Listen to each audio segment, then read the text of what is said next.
Baik, di sini saya akan membahas contoh kasus mengenai kepemilikan dan PKPU. Kasus yang saya ambil yaitu PT Garuda Indonesia. PT Garuda Indonesia merupakan salah satu contoh penerapan hukum kepemilikan dan penundaan kewajiban pembayaran utang atau PKPU di Indonesia. Garuda Indonesia mengalami kesulitan keuangan akibat tingginya utang dan penurunan pendapatan selama pandemi COVID-19. Sehingga beberapa kreditur mengajukan permohonan PKPU ke Pengadilan Niaga Jakarta Pusat.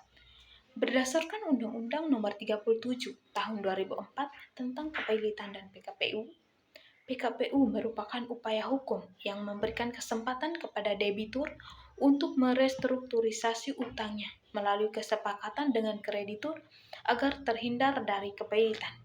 Dalam kasus ini, Garuda Indonesia memenuhi syarat kepailitan karena memiliki lebih dari satu kreditur dan terdapat utang yang telah jatuh tempo, sebagaimana diatur dalam Pasal 2 Ayat 1 Undang-Undang Nomor 37 Tahun 2004. Namun, perusahaan memilih menempuh mekanisme PKPU sesuai Pasal 202 Ayat 2 untuk menawarkan rencana perdamaian kepada para krediturnya.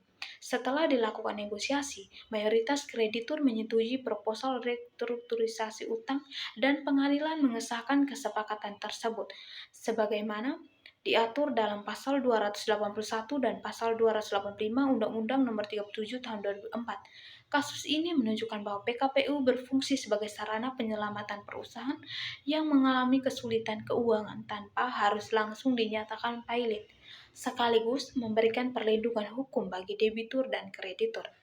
Analisis ini juga didukung oleh penelitian Dewi tahun 2019 yang menyatakan bahwa PKPU merupakan mekanisme penyelesaian utang yang efektif untuk menghindari kepailitan melalui restrukturisasi serta penelitian Sitohang dan Nababan tahun 2025 yang menjelaskan pentingnya peran pengurus dan kurator dalam menjamin terlaksananya proses PKPU secara adil, transparan, dan sesuai dengan ketentuan hukum yang berlaku. Dengan demikian, kasus Garuda Indonesia menjadi bukti bahwa PKPU dapat menjadi solusi hukum yang lebih menguntungkan dibanding kepailitan, karena memungkinkan perusahaan tetap beroperasi sambil menyelesaikan kewajibannya kepada para kreditur.